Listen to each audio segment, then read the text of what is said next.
Très bien. Non, on peut y aller. Bon, d'abord, Michael, merci infiniment de nous recevoir encore.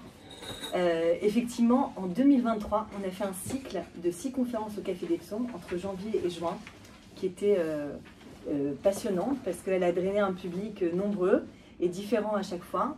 Et à chaque fois, sous forme de dialogue et de thématiques différentes, très, très sociétales, évidemment, basées sur notre Torah, sur les sources de la Torah, et donc traversée par la vision du rabbin Lord Jonathan Sacks. Alors pour ceux qui ne le connaissent pas, tout le monde sait qui était le grand rabbin Sacks? Oui. Comment? Moi j'en ai entendu parler. Vous avez entendu parler, voilà. C'était un ancien grand rabbin d'Angleterre qui était grand rabbin pendant près de 20 ans, jusqu'au milieu des années 2000, de 1991 jusqu'en 2010, 2015, quelque chose comme ça. Et il a vraiment marqué son temps parce qu'il a offert une vision de l'identité juive extrêmement forte, parce qu'à la fois très ancrée, très orthodoxe, je dirais, au sens strict du terme, et en même temps avec une immense ouverture et sur toutes les tendances du judaïsme. Lui-même se nourrissait de grands maîtres qui étaient de sensibilités très différentes, par exemple le Rabbi Lubavitch, bon, tout le monde sait qui sont plus ou moins les Lubavitch, par exemple le rabbin Soloveitchik, qui était lui plus, on va dire, tradition yeshiva d'Europe de l'Est, assez classique. Et il a fait non seulement ça avec les sensibilités, les tendances du judaïsme, il a fait ça aussi avec toutes les grandes matières, c'est-à-dire avec la philosophie, avec l'économie, la sociologie. Et donc c'était un éternel curieux qui convoquait toutes les matières et des grands noms. Alors aujourd'hui ici, ce qu'on souhaite faire, ce qu'on a fait donc déjà pendant à 6 reprises au Café des Psaumes, et qu'on souhaite réitérer ici, c'est s'emparer de la pensée du Rav Sacks, pas de la copier, pas de simplement la mettre sur un piédestal, parce qu'en elle-même, elle est très lumineuse, et vous verrez, elle offre des chemins de réflexion et d'action très très forts, mais c'est de s'en emparer pour établir un dialogue, comme le grand rabbin Sacks aimait le faire. Et c'est la raison pour laquelle j'ai souhaité que sur ce sujet qui est éminemment structurant de la vie juive que représente la famille, j'ai souhaité dialoguer avec Alain, qui est gynécologue obstétricien. D'abord, donc moi, alors, j'ai présidé, j'ai fondé cette association autour du Rav Sacks, et aujourd'hui on est nombreux sur les réseaux sociaux, et il y a beaucoup de choses qui se passent, que ce soit en Zoom ou en présentiel entre la France et Israël, donc on est extrêmement nombreux. Tout ça ne serait pas possible si Liliane ne m'avait pas rejointe. Merci encore une fois Liliane, voilà, qui m'a tellement aidée à structurer, à penser les lieux, les gens, etc. Et donc je suis vraiment extrêmement heureuse encore une fois d'être aujourd'hui avec vous au Café des Psaumes. Donc je reprends, l'idée c'est qu'effectivement c'est de s'emparer de la vision du Rav Sacks pour dialoguer ensemble sur des sujets sociétaux. Et malheureusement, actualité oblige, on a souhaité non seulement prendre une œuvre du Rav Sacks, comme on l'avait fait l'année dernière, c'est-à-dire on avait pris un livre qui s'appelle To Heal a Fractured World, réparer un monde fracturé, en prenant quelques chapitres, avec à chaque fois on avait eu 12 intervenants différents, donc c'était très riche. Et là, le livre qu'on a choisi d'exploiter, ça s'appelle The Great Partnership, le grand partenariat entre l'homme et Dieu. Et dans ce livre-là, le grand rabbin Sacks explore justement la relation que Dieu souhaite avec l'homme, comme une sorte de face-à-face permanent. Et donc il évoque beaucoup de niveaux, et il commence par le niveau qui est celui de la famille. Et qui mieux qu'un gynécologue pour observer l'évolution, bah oui, de la famille, de la place de l'enfant, du désir d'enfant, et en lien, en résonance avec ce qui se passe en Israël, on a souhaité avec Alain croiser, et on va essayer de le faire aussi bien que possible, en tout cas on l'a travaillé, donc j'espère que vous y serez sensibles et qu'on pourra en parler tous ensemble. On a voulu associer à cette vision du Rav Sacks ce qui se passe en Israël, qui est à la fois un grand bouleversement pour la société, mais qui est aussi un exemple formidable de ce que représente la famille juive. C'est-à-dire on constate tous qu'aujourd'hui en Israël, que malgré les drames, malgré les deuils, malgré la mort, malgré comment dire, les rapports qu'on reçoit terribles des violences sexuelles, notamment on parlera de ça, de ce qui s'est passé dans ces kibbutzim et concernant les femmes et les enfants, et dont les rapports sont absolument terribles, comment la société israélienne, d'ores et déjà, si forte de sa résilience, arrive à parler de ça. Comment est-ce qu'on parle aujourd'hui des enfants, des femmes, de la vie aujourd'hui en Israël, dans ce contexte-là, et donc de ce rapport à la famille. Et beaucoup de gens, et je terminerai là-dessus cette introduction, c'est que beaucoup de gens qui voyagent actuellement en Israël, ou qui ont pu y faire du volontariat, je sais qu'Alain et Liliane ont fait du volontariat. Moi, j'ai une fille de 20 ans qui fait du volontariat en Israël, et la sensation qu'elle me transmet, en tout cas, c'est pas simplement une sensation, c'est sa réalité. Elle me dit, maman, nous sommes tous une seule et même famille. C'est-à-dire que quand un soldat meurt, c'est l'enfant de tout le pays. C'était déjà le cas avant le 7 octobre, mais là, depuis le 7 octobre, elle me dit, il y a une sensation véritablement que on est certes un petit pays, mais que toutes ces tendances différentes qui bruissaient parfois très durement avant le 7 octobre, elles ne se sont pas forcément amusées, mais en tout cas la sensation, et c'est pas que dans sa bouche que je l'entends, c'est dans la bouche de beaucoup de gens, et je pense qu'Alain a dû peut-être en avoir la même vision, ou peut-être pas. Et je terminerai aussi donc sur la méthodologie de cette soirée qui se veut légère, percutante, dynamique, interactive. C'est que Alain et moi, on ne va pas vous faire une conférence sur le chapitre du Rav Sacks qui concerne la famille dans The Great Partnership. On va s'emparer de la vision du Rav Sacks. Je vais l'expliciter. Je vais aussi convoquer mon expérience et de praticienne, je veux dire en tant qu'avocate. Et j'interrogerai Alain. Et nous ne sommes pas obligés d'être d'accord avec le Rav Sacks. Voilà. Et Alain n'est pas obligé d'être d'accord avec moi et réciproquement. Et nous avec vous. Et moi-même avec moi-même, exactement. Donc, ça prend plus de temps. C'est ça, c'est ça. Donc, en termes introductifs, est-ce que tu es d'accord avec cette vision-là, Alain, toi qui as été en Israël et qui a pu y faire du volontariat? Alors, avant de rentrer dans le sujet, je veux quand même préciser que les amis du Rav Sacks ont l'habitude dans ces conférences d'inviter des philosophes, des rabbins, des savants. Et je ne suis que gynécologue obstétricien, ni philosophe, ni sociologue. Et peut-être vous demandez-vous qu'est-ce que je fais ici. Alors par contre, j'ai une expérience assez longue, de plus de 45 ans de pratique de l'obstétrique. Et donc, ce n'est pas la pratique qui joue un rôle par soi-même, mais ça suscite des réflexions. Et notamment, j'ai pu assister par mon âge à une évolution de ce qui tourne autour de la famille à travers les naissances, etc. L'expérience en Israël a été... l'expérience en Israël, ça a été peut-être un petit peu...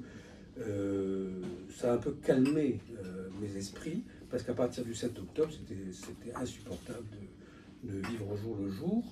Et le fait d'aller en Israël, justement, on est rentré dans, bien qu'on soit tout le temps avec des Français, mais aussi avec des Israéliens. Et les Israéliens nous disaient, ils parlaient entre eux, comme je parle hébreu, je comprenais un peu ce qu'ils disaient. Ils disaient qu'avec tous ces volontaires, toute cette solidarité à laquelle ils assistaient, ils ne pourraient jamais perdre une guerre. Et c'était assez fort comme sentiment, parce que c'était très partagé avec beaucoup de monde, à savoir qu'il n'y a pas que le soldat israélien, le kibbutznik là-bas tout seul. Très nettement, la grande famille des Juifs de par le monde joue un rôle, a joué un rôle et joue un rôle actuellement. Alors, le challenge de Judith, je te remercie de me faire cet honneur. En même temps, je t'en veux beaucoup parce que je ne sais pas trop comment je vais articuler tout ça. Moi, j'ai pris des notes sur toutes mes réflexions concernant mon expérience relative à la famille. Il est clair que je ne vais pas toujours être d'accord avec ce que j'ai pu lire, mais je ne suis pas un sachant, ce que j'ai pu lire de Rav Sacks, mais je compte sur toi pour m'énerver sur certains sujets et puis on peut débattre autour de ça. Très bien. Merci beaucoup, Alain. Tu fais preuve de trop d'humilité, ça, mais vous verrez à quel point Alain a travaillé notre dialogue et à quel point sa partie est absolument passionnante. Alors, je démarre avec ce passage-là, donc c'est le chapitre 9 de ce livre, si vous lisez l'anglais, qui est très intéressant. C'est un des premiers livres de pensée juive du Rav Sacks, qui s'appelle The Great Partnership. C'est le chapitre 9, qui s'appelle relationship, alors pardon pour mon accent, qui s'appelle les relations, les interactions. Non, non. Le livre en anglais, c'est pas moi. On l'a pas. On vous fera. Non. Je vous le ferai passer sur le groupe. Vous verrez, vous pouvez le commander sur Amazon. Il est en poche. C'est en anglais. Ouais. Et maintenant qu'on a de très bons traducteurs dans notre association, donc on a bon espoir de pouvoir faire traduire certaines de ces œuvres. Alors comment le Rav Sachs démarre ces chapitres? Il le fait assez à l'anglo-saxonne en prenant 3 références. Et il en prend 2 qui sont 2 références thoraïques, une qui est du Midrash et l'autre qui est du Talmud, donc de la Gemara. Il y a une réflexion dont on a souvent entendu parler, en tout cas une source, une histoire. C'était une femme romaine qui a demandé à Rabbi Yossé Bar Chalafta que fait Dieu depuis les 6 jours de la création. Et le rabbi a répondu, Dieu s'assoit et arrange les mariages. Voilà. Vous connaissiez cette phrase? Voilà. Donc la grande occupation de Dieu, c'est de faire des mariages depuis des shidduchim, voilà comme tu dis, depuis qu'il a créé le monde. La deuxième référence, c'est celle de Rabbi Akiva, qui dit que si un homme et une femme sont méritants, la présence divine demeure entre eux. Et une dernière, qui est celle de Alexis de Tocqueville, au XIXe siècle, qui dit que aussi longtemps que les sentiments familiaux restent vivants, le sentiment d'oppression sort de la société. C'est-à-dire que pour lui, une société apaisée tient aux liens familiaux. Donc le rabbin Sachs commence donc ce chapitre en rentrant dans le vif du sujet. Et il dit que le chapitre les premiers chapitres de la Genèse, donc dans Bereshit, n'ont attrait que à la famille. Ce n'est des histoires que d'hommes et de femmes, de relations qui se passent souvent très très mal, avec beaucoup de malentendus, beaucoup de difficultés de communication, avec le premier meurtre de l'histoire, de Caïn qui tue son frère Abel, du couple d'Adam et Ève qui n'est pas très glorieux, des premières, entre guillemets, malédictions, à savoir, et ça j'aurai l'occasion d'en parler à Alain, à toi donc le gynécologue, à savoir que j'aime pas ce terme de malédiction parce que c'est pas le terme qui est dit stricto sensu dans nos textes, mais en tout cas ce que Dieu dit, le projet qu'il donne à l'homme, c'est de travailler. Après qu'ils aient mangé du fruit de l'arbre de la connaissance, et à la femme, c'est qu'elle accouchera dans la douleur. Et le rabbin Sachs dit que la bénédiction est inclue dans cette, entre guillemets, malédiction. C'est-à-dire que la femme, elle donne la vie, dans la douleur certes, mais elle donne la vie. Et que le projet divin, c'est de créer un couple qui puisse offrir la vie dans le monde. Surtout, il dit que la famille, c'est la possibilité d'être dans une vision d'immortalité et d'éloigner la mort. La mort qui est impure dans le judaïsme. Vous savez, il y a par exemple, il parle à un moment de la vache rousse. Vous savez, les gens qui avaient touché un mort avant le Korban Pessah, avant la fête de Pessah, ils ne pouvaient pas faire la fête de Pessah. Il fallait qu'ils prennent de ces cendres de la vache rousse pour se purifier. On sait que par exemple les Kohanim ne peuvent pas rentrer dans un cimetière. Donc la mort n'est pas quelque chose qui est refusé du tout, ça fait partie du cycle de la vie, mais il n'y a pas une attraction pour la mort dans le texte de la Torah. Et c'est pour ça que le Rav Sachs dit que le pont qui permet aux générations de se structurer et de faire une famille, c'est précisément le fait donc, de créer un couple et d'avoir des enfants. Donc, il dit que le livre de Bereshit, c'est le livre, il le dit entre guillemets, des premières choses. Ça n'a rien à voir avec une vision chronologique de l'histoire du monde, mais c'est un axe de priorité que Dieu y donne à l'homme. Il dit ce qui intéresse Dieu, c'est les relations humaines, plus que toute autre chose. Il dit d'ailleurs qu'on voit qu'il y a 2 noms de Dieu. Il y a le nom de Elohim, qui est le Dieu de la création. Il dit on pourrait dire que le Elohim, c'est le Dieu de Spinoza, ou le Dieu d'Einstein, le Dieu de la nature et des lois de la nature. mais il dit, mais ce qui à nous est proche, nous, le peuple d'Israël, c'est Hachem, c'est le Dieu des relations, le Dieu qui aime et qui élève l'amour comme un principe universel. Et il va dire ensuite que la foi d'Abraham, c'est ça qu'elle clame au départ, c'est pas simplement, elle clame l'unicité de Dieu, elle n'invente pas simplement le monothéisme, mais elle introduit la notion d'amour dans la vision du monothéisme. Alors ça, c'est la première question que je voulais te poser, Alain, sur les premières références que prend le Rav Sachs. Donc sur cette question de que fait Dieu depuis la création du monde, du fait des mariages, il dit donc, je répète, c'est parce que c'est une vision très importante du Rav Sachs, que amener un enfant au monde, ça résonne comme un désir d'immortalité et un pont entre les générations. Et il dit que, effectivement, ce qui doit être convoqué, c'est la vision de l'amour et pas celle du pouvoir. Il dit que la foi d'Abraham, elle a mis en avant deux visions très fortes de l'humanité. D'abord, c'est la relation entre un Dieu unique et l'humanité. Et ce n'est pas simplement une relation comme ça, in extenso, brute, sans vision, sans contour. Cette relation entre Dieu et l'humanité, elle est liée à l'amour et pas au pouvoir.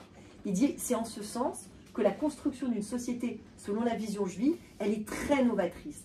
Parce que dans les sociétés archaïques, du début de l'humanité, ou les premières sociétés humaines, c'est plus la notion de pouvoir qui est mise en avant.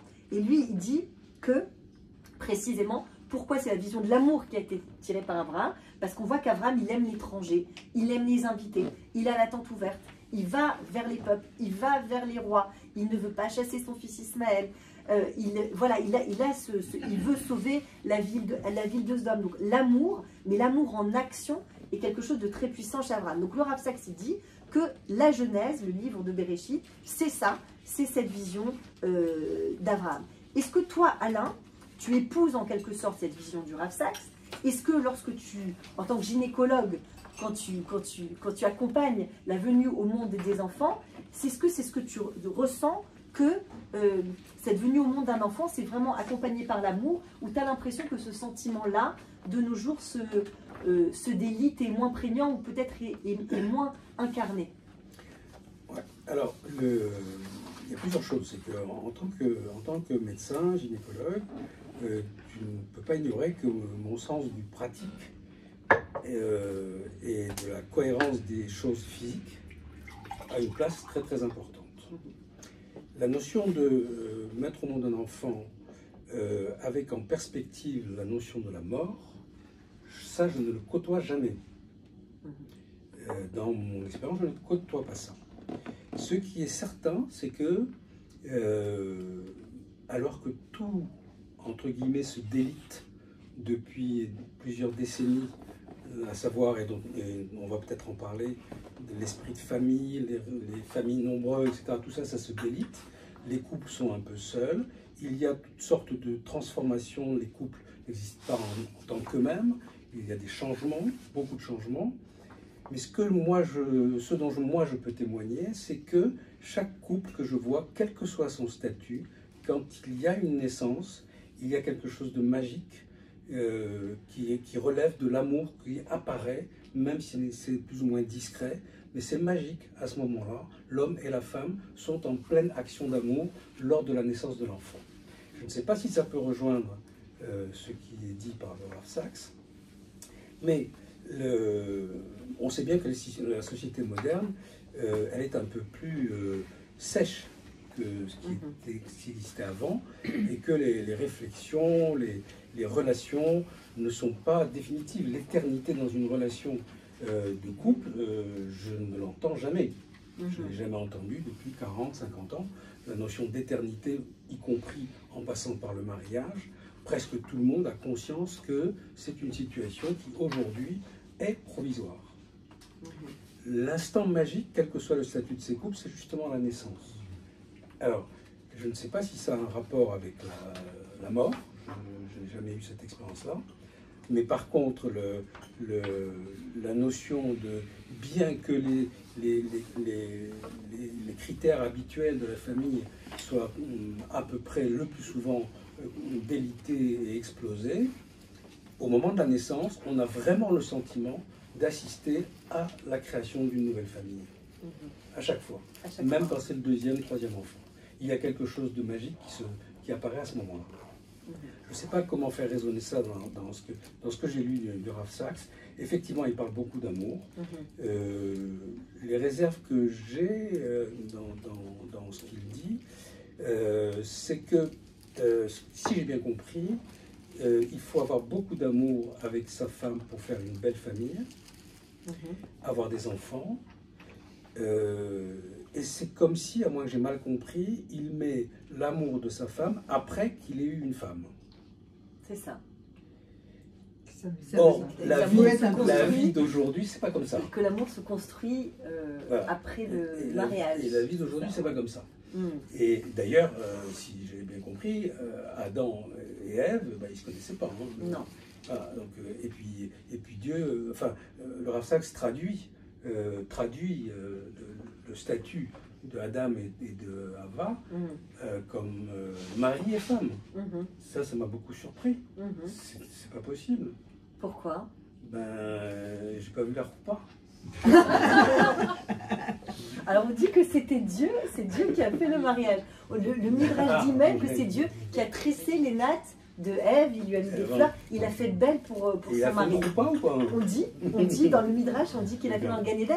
Mais alors, tu vois, pour revenir, c'est très intéressant ce que tu dis Alain, une des très graves défaillances que pointe le Rav Sachs dans la construction de cette famille, d'abord, c'est l'incommunicabilité entre l'homme et la femme. On voit bien qu'ils ne se parlent pas.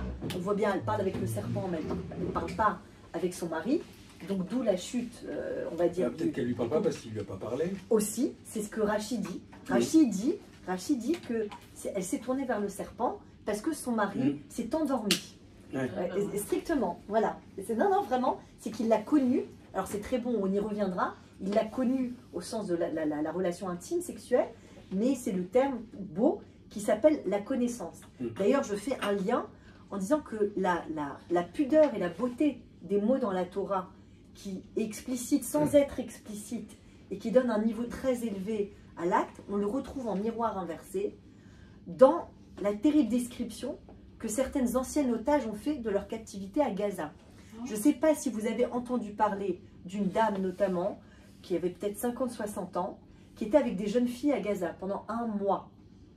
Et elle a raconté, mais sans dire les mots, les viols, les choses terribles que peuvent subir les jeunes filles là-bas.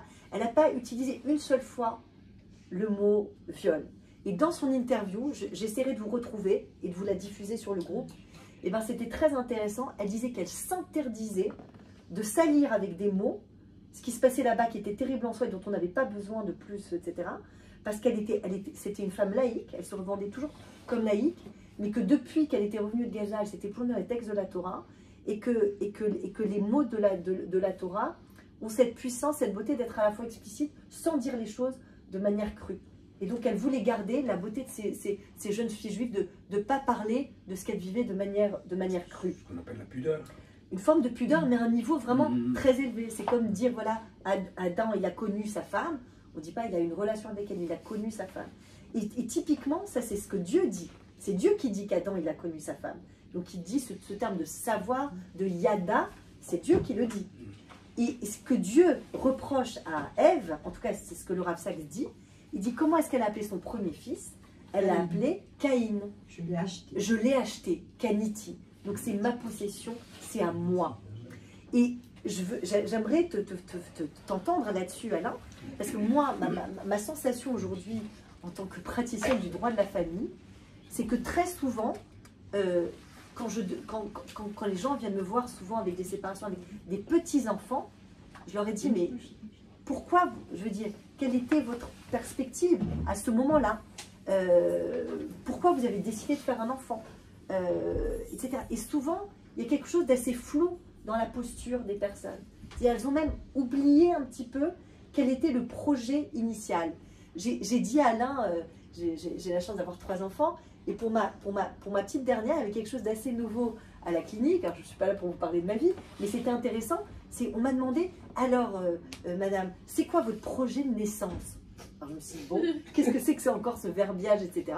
Bon, c'est comment vous... Alors d'ailleurs, on vous demande d'imaginer le monde rêvé, comment vous allez accoucher, ça se passe jamais comme vous l'avez imaginé, et les choses restent assez carrées. Mais disons qu'il y avait tout un truc comme ça, un univers dans lequel on veut vous propulser, on va vous dire, ça vous appartient, c'est à vous, vous allez faire quelque chose avec ça. Et en réalité, c'est pas vraiment ça. Et c'est ce décalage sur lequel j'aimerais t'interroger, Alain, entre la vision moderne de l'arrivée d'un enfant qui est instagrammable, en bleu et rose, avec ses super mamans qui sont toutes fraîches à la sortie de l'accouchement, avec des hyper beaux bébés, elles sont heureuses et elles aiment leur homme, etc. Et la réalité que moi je vois en cabinet avocat, où il y a souvent le baby clash quand l'enfant arrive, etc. Et souvent la question qui revient, c'est pourquoi est-ce qu'on a fait un enfant ensemble ?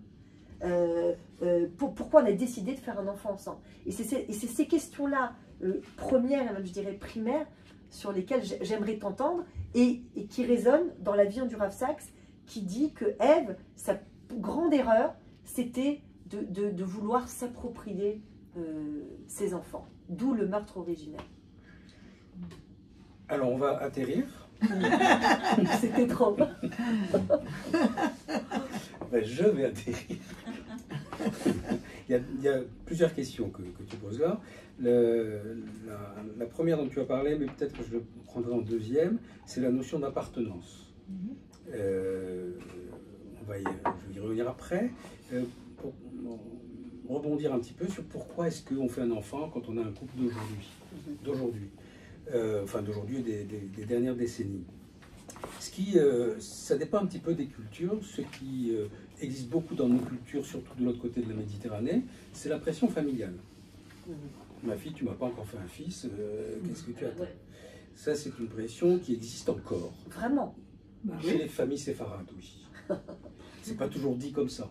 Mais les femmes m'en parlent, les jeunes femmes m'en parlent. Encore aujourd'hui? Ben oui, on leur demande de faire un enfant, alors qu'elles ont 28 ans, 29 ans, et que c'est pas encore l'heure de faire des enfants pour elles.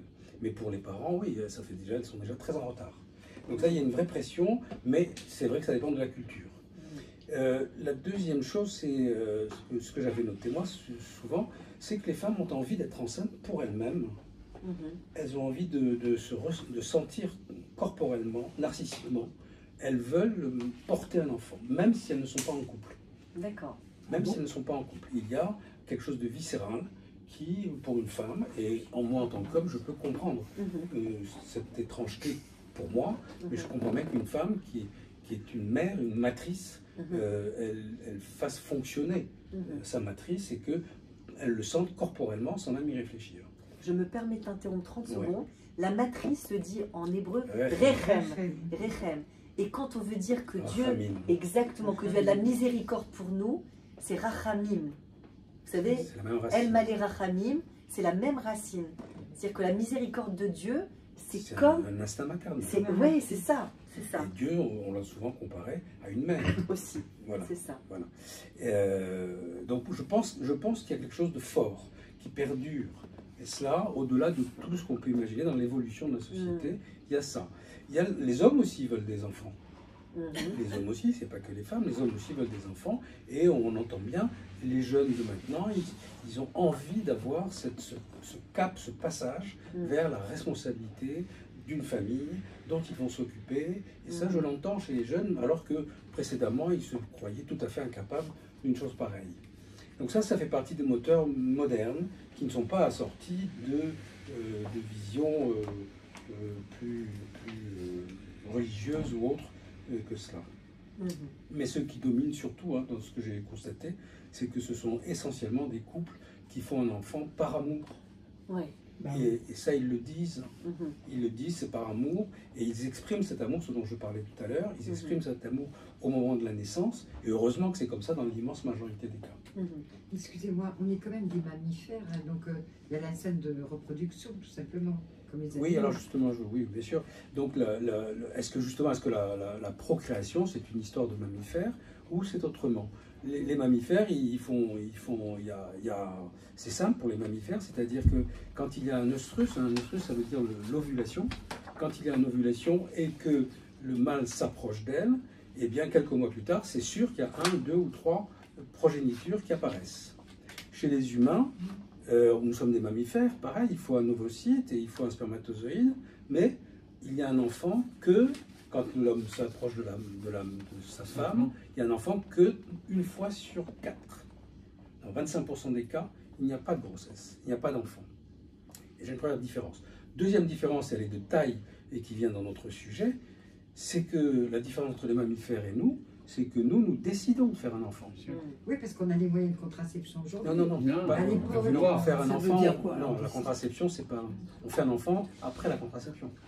Donc, c'est d'abord le désir d'enfant. Pourquoi est-ce qu'on fait un enfant? On décide de faire un enfant, et c'est une grosse différence par rapport à tous les autres mammifères, etc. Et cette décision de faire un enfant, elle introduit une notion qui est quand même assez forte chez les tout jeunes. C'est une décision, ça implique une dimension affective, de responsabilité, de création de quelque chose par soi-même. Il y a donc un phénomène particulier dans le fait de pourquoi est-ce qu'on fait un enfant. Après, il y a des complications qui sont apparues, mais pour parler de l'appartenance, effectivement, c'est un sujet important, parce que on dit mon fils, ma fille, mon mari, ma femme. Mais est-ce que ce mon-ma définit une appartenance? Je ne le crois pas, ça ne me paraît pas possible. Et aussi bien le Rav Sachs, merci, aussi bien le Rav Sachs, ce que j'ai pu lire dans ce qu'il disait, que Boris Cyrulnik aussi, disait bien que avec les psychanalystes, c'est que le fondement même de la création d'une famille, c'est la notion de séparation. Donc, de séparation. L'enfant qui m'appartient va se séparer de moi. Et je suis responsable de sa séparation. Évidemment, dans les familles juives fusionnelles, ça pose un problème. Mais c'est un fondement dans le judaïsme, n'est-ce pas, la séparation. Et c'est d'ailleurs, si on peut faire la parabole de la Kedat Yitzhak, l'interprétation qu'en donne Rav Sachs est fabuleuse, parce que dans la ligature d'Yitzhak, comment Dieu peut demander à Abraham de sacrifier son fils, celui qu'il aime. Sous-entendu, il n'aime pas Ishmaël, il n'aime que Yitzhak. Mais il lui demande comment est-ce possible, et comment est-ce possible qu'Abraham obéisse. Et compris cela. Et obéisse d'abord. D'accord. Et il a compris. Il Il a compris quoi? Il a compris que son fils ne lui appartient pas. Il appartient à Dieu. Et que Dieu, et d'ailleurs, je crois que c'est Rav Sachs qui rappelle ça, c'est que les Imaot, nos mères, nos grandes mères, elles étaient toutes stériles, sauf Léa. Elles ne pouvaient pas enfanter. Mais à un moment donné, Dieu décide de mettre un enfant dans le ventre de Sarah, par exemple. C'est Yitzhak. D'ailleurs, ça les a fait bien rire. C'est pour ça qu'il s'appelle Yitzhak. Et donc, cette notion de c'est mon fils, mais je dois m'en séparer parce qu'il ne m'appartient pas, est déjà incluse dans cette parabole de Yitzhak n'appartient pas à Abraham. Il appartient à Dieu, c'est Dieu qui décide ce qu'il en fait. Et nous, on fait le rachat des Cohen pour les premiers-nés. On fait le rachat des Cohen, ça veut dire que quand l'enfant naît, il n'a pas de prénom, on ne le nomme pas, et on attend un mois pour acheter l'enfant au Cohen, qui est l'intermédiaire avec Dieu. Donc cette notion de séparation, elle est religieuse, elle est symbolique, mais elle est aussi bien évidemment bien reconnue par les psychanalystes après.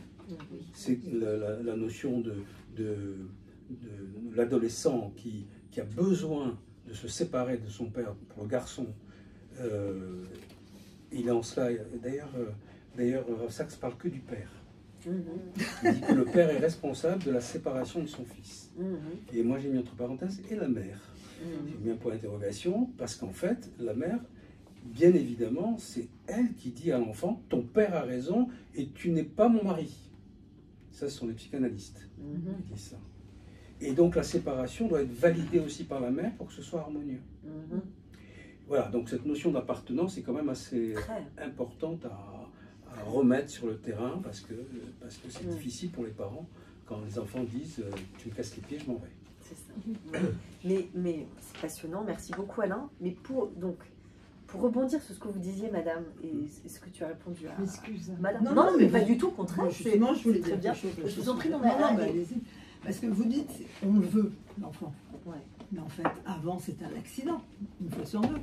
Non, non, Moyen non, Âge, non. ils avaient des Non, non, non, C'était pas voulu. c'est devenu des accidents quand on a décidé, quand les femmes ont décidé, heureusement pour elles, de contrôler. Voilà, c'est ça. Oui, mais C'est le contrôle des naissances. Avant, c'était le choix familial. Non, Il y avait quand- 8, 10, 12 enfants. Ça, c'est des religieux. Non, dans les familles, non. Un choix subi. Dans les familles du Alors, un siècle, choix du siècle précédent, elle d'avant, subissait. Comment Elle subissait quand même. Oui, mais c'est ça que je veux Justement, dire. il n'y avait pas le choix. Oui, pas entendu. il n'y avait Il y pas avait de pas de contraception, donc... Contraception, il n'y avait pas de choix. Bien sûr, évidemment qu'il n'y a pas de choix pour les femmes, c'est pour ça que je dis que c'est une évolution des femmes qui a changé les choses, qui a changé la donne. Mais auparavant, les femmes n'avaient pas droit à la parole, s'il vous plaît. Justement, il n'y a pas de droit. Elles n'avaient pas droit à la parole à l'époque et leur fonction matricielle était sollicitée en permanence et elles n'avaient pas de choix. Mais ça faisait partie des normes. C'était la norme. Et donc, un homme a épousé une femme, souvent d'ailleurs par arrangement, que ce soit chez les religieux ou pas, et puis, bien naturellement, obligatoirement, puisqu'il n'y a pas d'autre solution, on faisait des enfants. Mais c'était une décision. Des femmes n'épousaient pas d'hommes pour ne pas avoir d'enfants. Ça a toujours existé dans l'histoire. Oui. J'ai envie de préciser, j'ai envie de dire qu'autrefois, on voulait un nombre générique de la progéniture, et maintenant, on veut contrôler les nombres, et on voudrait des enfants, 12, 1, 2, 4, des nombres précis. Ah oui. Donc, on évolue dans l'idée d'un contrôle, on aimerait, l'homme dans sa toute-puissance aimerait contrôler des nombres. En réalité, depuis toujours, on voulait de la progéniture, comme les parents demandent aux enfants, faites des enfants, mais ils ne demandent pas des nombres, ils demandent de la progéniture. Alors qu'aujourd'hui, le nombre est très important. Si on prend les chiffres de l'INSEE d'octobre 2023, vous avez tous entendu parler de ça, le nombre moyen d'enfants par couple, c'est de 1,68. Il était à 2,03 en 2010. Ça veut dire qu'au jour d'aujourd'hui, et c'est même pas seulement en France, c'est dans toute l'Europe, il y a moins de 2 enfants par couple. Alors, Alain, justement, avant de rebondir justement sur la vision du Rav Sachs, parce que on aborde vraiment des sujets passionnants, sur effectivement cette place qu'on laisse à l'enfant et qui permet précisément de faire famille, pourquoi aujourd'hui ce mouvement de dénatalité? C'est-à-dire au-delà du contrôle des naissances, au-delà des moments de la vie où des femmes décident de ne pas avoir d'enfant, de ne pas pouvoir ou vouloir porter un enfant, on assiste non seulement à une dénatalité, et alors soit qu'on assiste, ben voilà, moi qui m'a sidérée, alors pas parce que je suis old school ou pas du tout, parce que mon métier précisément m'offre, et je suis par éthique, c'est ce que je souhaite adopter, je ne juge jamais mes clients, j'aime mon métier parce que ça me permet de vivre d'autres vies que la mienne et de rencontrer la complexité de l'âme humaine, mais je ne juge jamais. Mais par contre, il m'est arrivé de temps en temps d'avoir des clients qui me disent « je regrette d'avoir eu mon enfant ». Et il y a un mouvement comme ça de femmes qui ont des enfants. Et moi je me dis « mais c'est sidérant parce que ces enfants, ils les écoutent ». Elle dit « ah bah bien y réfléchir, si on m'avait dit, si on m'avait prévenu que c'était si difficile ». J'aurais pas eu mes enfants. Et c'est un mouvement assumé qui, d'ailleurs, pour vous montrer à quel point est ouverte la société israélienne, a été lancé par une sociologue israélienne. Hein. Voilà. Voilà. Non, mais je me permets de dire. Alors, qu'est-ce que tu penses, toi, Alain, le gynécologue? Il y a des choses connues de tout le monde. Avoir un enfant de plus, il faut changer la voiture, il faut ajouter une pièce à l'appartement, et donc il faut avoir les moyens.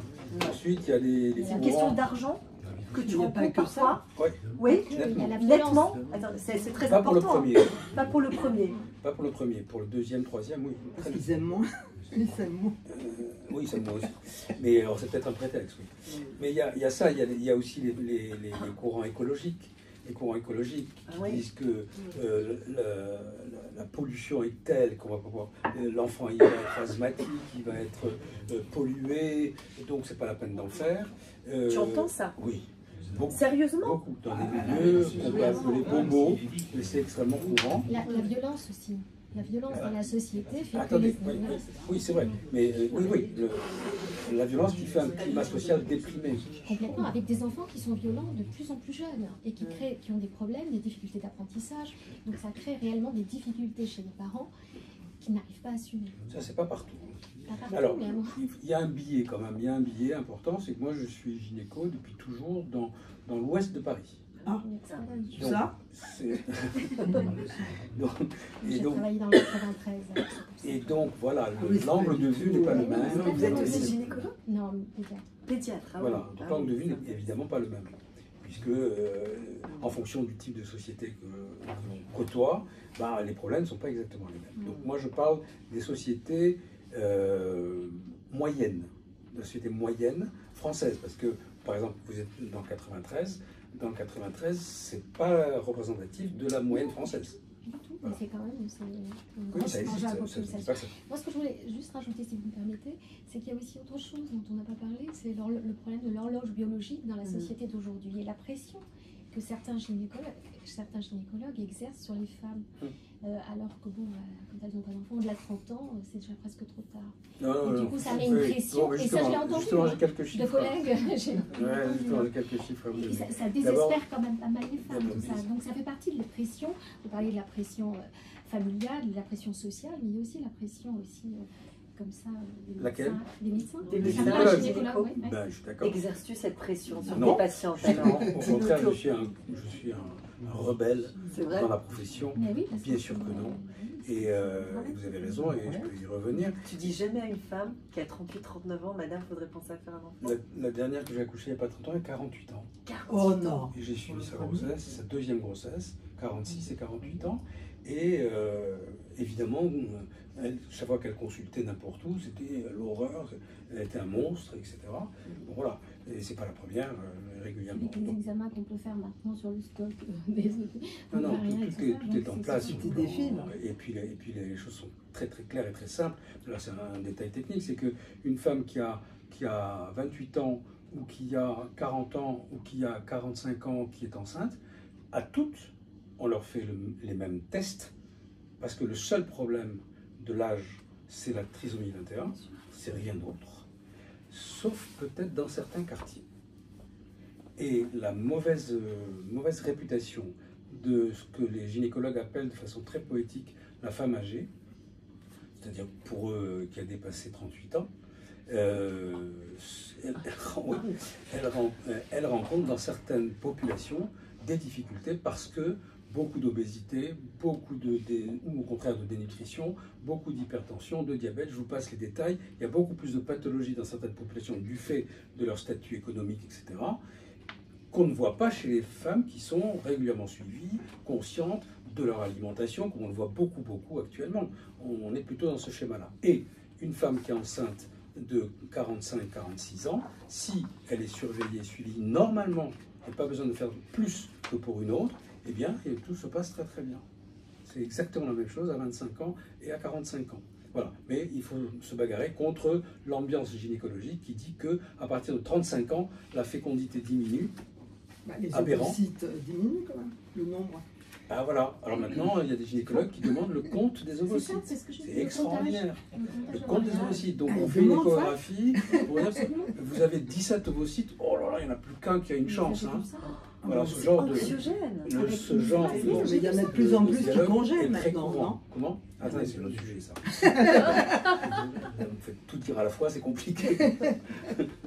Bon, voilà, pour dire qu'effectivement, il y a une pression actuelle, médiatique, je l'ai noté sur quelque part, médiatique, mais aussi, quand je dis médiatique, c'est pas seulement ce qu'on peut lire sur Internet, etc., mais c'est un peu lié, c'est les copines, les cousines, qui racontent, qui véhiculent cette fausse information de la baisse de la fécondité, alors qu'on assiste, et d'ailleurs il y a une enquête très claire que j'ai notée là, de l'an dernier, qui montre bien qu'il y a... Alors quelle est la première motivation des femmes pour ne pas faire un enfant?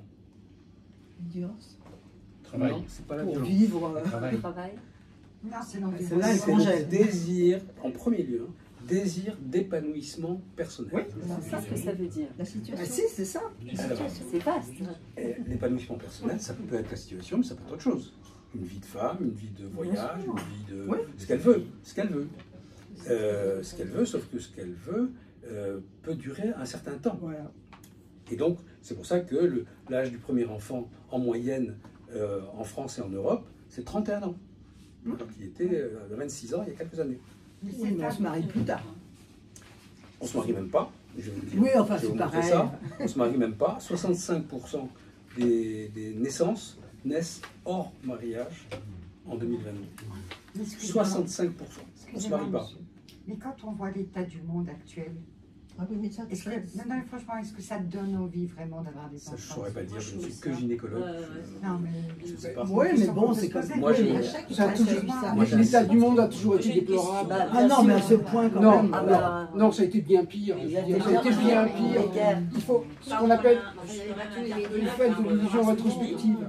Je suis quand même interpellée par ce que tu dis, parce que moi j'ai toujours entendu que la fécondité baissait à partir de, je sais pas, peu importe. Tu as toujours entendu. Mais oui, j'ai toujours entendu ça. Ah oui. Et donc, je vois. Je te confirme que ça s'entend. Maman, jusqu'à. Je te confirme que ça s'entend. Ah ouais. Je contredis. Voilà. Donc tu contredis vraiment ça. Oui, même vraiment, si tu veux. Même vraiment, Non, vraiment. non, non, mais non, donc t'es en train de. Non, mais c'est bien, c'est très rassurant pour toutes mes copines. Mais oui, hein. je Sur des je ne filles, cesse de 40 ans et qui militer. pleurent tous les jours. Donc, Alors je vais justement, pouvoir relayer mais le si message. j'arrive à finir mes phrases, Voilà. justement, je voulais dire que dans l'enquête qui recherchait les raisons pour lesquelles on ne fait pas d'enfants, la même enquête montre qu'il y a une augmentation des naissances après 40 ans. Oui, en ce moment, oui, c'est sûr. C'est-à-dire, mais c'est un peu facile à comprendre quand même, c'est les couples changent, les familles changent, on recommence une vie, et donc il y a un nouveau désir d'enfant après 40 ans. Mais il y a un autre désir que j'entends moi aussi, c'est que 40 ans, c'est la dizaine qui va vers la ménopause. Oui, bien sûr. Ben, il faut se dépêcher d'en faire un avant que ça soit fini. Oui. Il y a aussi cette motivation que j'entends beaucoup. Eh ben alors à 48 ans, c'est pire. C'est mieux. Ah non, Pire. il n'y a pas beaucoup de chances de tomber Non, enceinte. bien sûr, elle a eu recours à des techniques. Ah, bah, mais d'accord. Voilà, merci. Non. Donc voilà. Là, j'étais un peu. Là, je suis pas. Bah oui, on n'avait pas bien compris. On là. parlait de gynécologie. Ah bah Je voilà. parlais d'expérience autour de la famille. D'accord. Bah, évidemment. Et sinon, on peut faire Oui, une évidemment. consultation si vous voulez. Sinon, Non, non, je veux pas. Bah, Hein, on est d'accord. on est d'accord. là. Et- Alors, Pardon, pardon, je voulais peut-être émettre une hypothèse. Est-ce que ce qui a peut-être changé depuis quelques décennies, c'est le fait que c'est l'injonction à aimer les enfants. Je crois que c'est quelque chose de relativement récent que au sein de la cellule familiale, on soit obligé d'aimer les enfants. Je crois qu'il n'y a pas si longtemps, on avait des enfants effectivement, mais l'amour était quelque chose de éventuellement secondaire ou Mais c'est ce que dit le Rav Sachs, qui rappelle, c'est que c'est Ah bah, pas, je l'ai c'est pas dans non, mais c'est pas dans notre essence de ne pas aimer nos enfants. Ah, c'est ça. Ce n'est pas dans notre essence de ne pas aimer nos enfants. Nos enfants, on les aime comme on aime sa femme, comme on aime Bien sûr. sa famille. Oui. Et on C'est ne sait pas qu'on structurant. doit l'aimer, ça doit être naturel. C'est naturel. Et la chose que moi, sur laquelle j'ai mis une réserve, c'est le côté naturel d'aimer sa femme, surtout quand on ne la connaissait pas. Un des arguments du retard à faire un enfant par les femmes, c'est elles sont en couple, mais elles disent on attend d'être stable. Alors, ça c'est. Alors qu'on constate que l'arrivée de l'enfant rend tout instable. Tout est Oui. Et bousculé, qu'à ce moment-là, les gens divorcent et se séparent. tout est Ils ont été bousculé. pendant 10 ans ensemble, Oui. l'enfant arrive, l'enfant paraît, et là c'est le bouleversement. Et ça, alors cette distorsion, justement, on va essayer de l'aborder, si tu veux bien Alain, juste avec ces deux exemples incroyables, la lecture que fait le Rav Sachs sur Adam et Ève donc dans le jardin d'Éden, et alors, non, plutôt, ça on l'a évoqué, avec en fait, voilà, je reviens pour faire une synthèse un peu de ce qu'on a dit. Ce que met en avant le Rav Sachs, il dit que Dieu a donné un très grand pouvoir à l'homme et à la femme, c'est de s'aimer. Et que de cet amour puisse naître un enfant, et cet enfant va faire famille. Sauf que ce projet divin qui était très élevé, que ce soit dans les mots, parce que les mots, c'est la vie dans la Torah, sont des vecteurs de vie. Donc on voit bien que la vision de l'intimité entre un homme et une femme, c'est une vision très belle, très haute de connaissance, c'est-à-dire l'intimité au sens strict du terme. Je vais connaître mon mari, je vais connaître ma femme, et ça dégringole patatras avec la vision de Ève qui n'a rien compris au projet divin, si je peux me permettre ainsi. C'est que son premier fils, elle l'appelle Kaniti, il est à moi. Donc c'est une forme de toute puissance maternelle, c'est ce que dit le Rav Sachs, qui va s'exercer, qu'elle projette sur son fils, et qui lui-même va être dans une toute puissance, puisqu'il va daigner à son frère le droit d'exister. Le deuxième, Evel, qui s'appelle nuage, ombre, en fait, qui n'existe pas. Cette fameuse problématique du deuxième ou troisième enfant, du cadet, que tu décris un peu dans la société actuelle, où le premier, c'est l'enfant de l'amour, et le deuxième et le troisième, on se demande comment est-ce qu'on va faire, on n'a pas assez d'argent, ou comment on regarde notre budget. Il y a un petit peu... Sur un autre, tu le voyais sur un autre registre? Oui, un autre registre. Moins investi? Non, l'autre registre, c'est celui de l'angoisse dévoyée autour de l'aîné, oui, qui n'existe plus avec les autres enfants, et notamment le cadet. C'est ça. Donc les cadets sont libérés de l'angoisse première des parents. Ouais. Mais ils sont libérés, mais en même temps, ils ont du mal à concevoir pourquoi est-ce qu'eux ne supportent pas cette angoisse des parents. Est-ce qu'ils ne sont pas mis de côté? C'est ça, c'est très fin ce que tu dis. Et donc c'est une autre histoire. C'est ça, c'est ça. Mais tout à fait, mais en tout cas, pour en revenir à la vision du Rav Sacks, il dit donc que sa vision était très, très élevée, très ambitieuse pour le couple initial, et eux n'ont pas réussi à transformer cette ambition en famille, d'où le meurtre originel. Alors que le plus grand pouvoir que Dieu avait donné aux hommes, c'était de nommer les choses, de nommer les êtres, de nommer les animaux. La première chose que fait Adam dans le jardin d'Éden, c'est qu'il nomme les choses. Et on voit que lorsque précisément le serpent s'introduit, c'est-à-dire c'est le tiers dans la relation, dans ce face-à-face entre l'homme et la femme, la confusion arrive. Et on ne sait plus nommer les choses. La vision de l'amour disparaît. Et les choses deviennent dures, elles deviennent âpres. L'homme, il est condamné au travail, la femme, elle est condamnée à avoir des enfants dans la souffrance. Mais le Rav Sacks dit que la bénédiction, elle est dans cette difficulté. Et pour nous donner une vision très très fine et très contre-intuitive de ce qu'est l'amour dans la famille, il va nous prendre deux textes sur lesquels je vais te demander de réagir, Alain. C'est donc le sacrifice d'Isaac et c'est le rapport de Dieu, du peuple d'Israël à sa terre. Donc on est précisément aussi, malheureusement aussi dans ce contexte-là. Et que nous dit le Rav Sacks? Il dit c'est incroyable. Je vais vous dire ça. Il dit que, en fait, il s'agit à chaque fois, on penserait à un Dieu un peu joueur en quelque sorte, de promesses non réalisées. Que promet Dieu à Abraham? Il lui promet une descendance comme les grains de sable sur la terre, comme les étoiles dans le ciel. Mais sa femme est stérile. Ils sont déjà âgés. Il n'a rien. C'est un étranger sur la terre. Il est poussé par la famine. Il n'y a pas d'enfant à l'horizon. Que lui promet-il d'autre? Une terre. Il ne peut pas. Il a dû quitter la terre de Canaan parce qu'il y avait la famine. Il dit que c'est quand même très interpellant. Si on se rappelle donc le titre qui traverse donc ce livre du Rav Sacks, qui est The Great Partnership, dans ce face-à-face que Dieu établit avec Abraham, il lui dit « Ok, tu es mon partenaire, je vais te faire des promesses, mais attention, pas sûr que ces promesses, elles se réalisent. » C'est quand même très déstabilisant dans l'établissement d'un partenariat. Le Rav Sacks dit que quand on fait un partenariat avec quelqu'un, au sens très anglo-saxon du terme, il appelle ça des gentleman agreements, c'est-à-dire c'est l'aspect pré-contractuel, on s'engage, on regarde quel est le niveau d'implication de chacune des parties. Donc Dieu demande à Abraham de s'impliquer dans le monde, il lui dit voilà, ce que je te donne en contrepartie, c'est des enfants et c'est la terre. Et il n'aura ni l'un ni l'autre. Il dit c'est de ça qu'il faut apprendre, et c'est de ces deux visions-là de la Torah, quand on lit le texte simple, on voit les promesses, et deuxième étape, les promesses ne sont pas réalisées, et quand elles sont réalisées avec beaucoup de difficultés. Et il dit, mais pourquoi?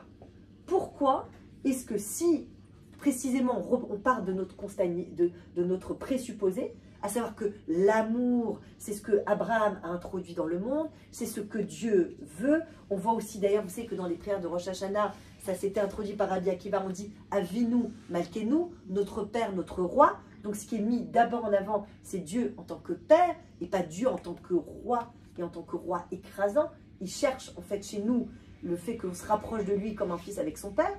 Donc pourquoi ce projet initial tant voulu par Dieu et tant réalisé par Abraham ne se concrétise pas? Pourquoi est-ce que c'est si difficile? Et là, il va nous donner un deuxième niveau de vision de ce qu'est le monothéisme, de l'unicité de Dieu dans le monde. Il dit, c'est pas que l'amour. Il dit, certes, c'est ce dont on parle dans Bereshit, dans la Genèse, on parle beaucoup d'amour. on parle beaucoup d'amour très contrarié. Les couples qui se déchirent, qui ne se comprennent pas, les enfants, les difficultés de fratrie, tout ça c'est très compliqué. Mais en tout cas, l'amour, même l'amour contrarié est au cœur. Il dit qu'en fait, la vision d'Abraham, c'est pas juste l'amour, c'est les limites du pouvoir. Donc c'est pas le pouvoir en tant que lui-même, c'est les limites du pouvoir. Et pour reprendre un peu ce que vous disiez, madame, il disait qu'aujourd'hui, on vit comme dans une sorte de cauchemar, où précisément, il n'y a plus aucune limite. En tout cas, la conception de la famille a explosé. Il dit, il y a du sexe sans amour. Il y a de la promiscuité entre les gens sans limite. Il y a de l'amour sans engagement. Il y a alors, il est très dur. Hein. Il y a de la paternité sans responsabilité. Il y a des mâles prédateurs. Il y a le harassment, il y a le harcèlement moral, sexuel. Les femmes qui se vivent comme étant des victimes expiatoires de la relation homme-femme. Les femmes qui renoncent à la vie avec les hommes. Les familles monoparentales. Il dit que notre société actuelle, il est très très dur, il dit, revient à la société des primates. Ni plus, ni moins. Oui. C'est ce que dit le Rav Sachs. Parce qu'en fait, il n'y a pas la vision du père qui dit non, là, qui pose la limite, l'altérité. C'est très important, le père. C'est pas que ça, mais en tout cas, il dit que précisément, alors vous entendez bien, je répète, parce que c'est très intéressant, la vision structurante, c'est on ne pense pas la famille, le couple et l'arrivée d'un enfant sans la vision de l'amour, mais l'amour, on la comprend aussi en miroir inversé avec c'est l'amour, c'est pas du pouvoir, mais l'amour, c'est aussi la limite à la vision du pouvoir. Voilà. Et qu'est-ce le mot anglais vient quoi? Comment? Le mot anglais vient quoi? Bah, c'est primate. Primate. Vous avez dit quelque chose. Ils ont une vie collective. C'est ce qu'il dit. The sexual habit of the higher primates. Pardon pour mon accent. Non, mais vous avez employé un mot qui est, vous avez dit à la société des primates. C'est justement qu'il n'y a pas de société des primates. C'est l'individualisme des primates. Société d'avant. Ouais. Ça, c'est le Rav Sachs. Voilà, c'est le Rav Sachs. Alors justement, le Rav Sachs, qu'est-ce qu'il nous dit justement dans la paracha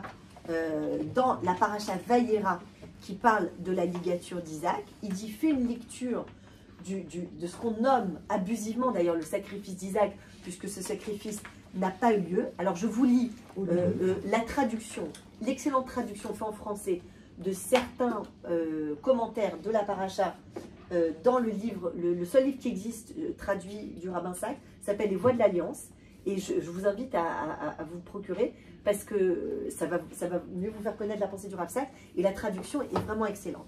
Et donc, le Rav Sachs dit, c'est très très novateur, il dit ce que Dieu fait en demandant à Abraham de lui offrir son fils, c'est pas un sacrifice d'enfant. D'ailleurs, ça fait écho à la société dans laquelle il vivait, dans laquelle il y avait des sacrifices d'enfants. Et d'ailleurs, c'est très intéressant.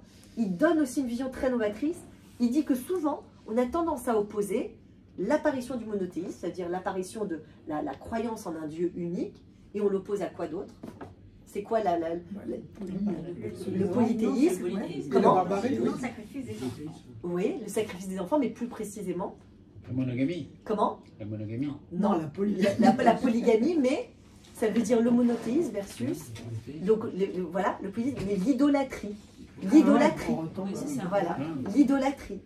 Il dit c'est très étonnant, parce que normalement, on devrait, pour ancrer en nous la vision d'un Dieu unique, on devrait fustiger l'idolâtrie très puissamment. En tout cas, le texte de la Torah devrait fustiger l'idolâtrie très puissamment dans ce livre de Béréchit, de la Genèse.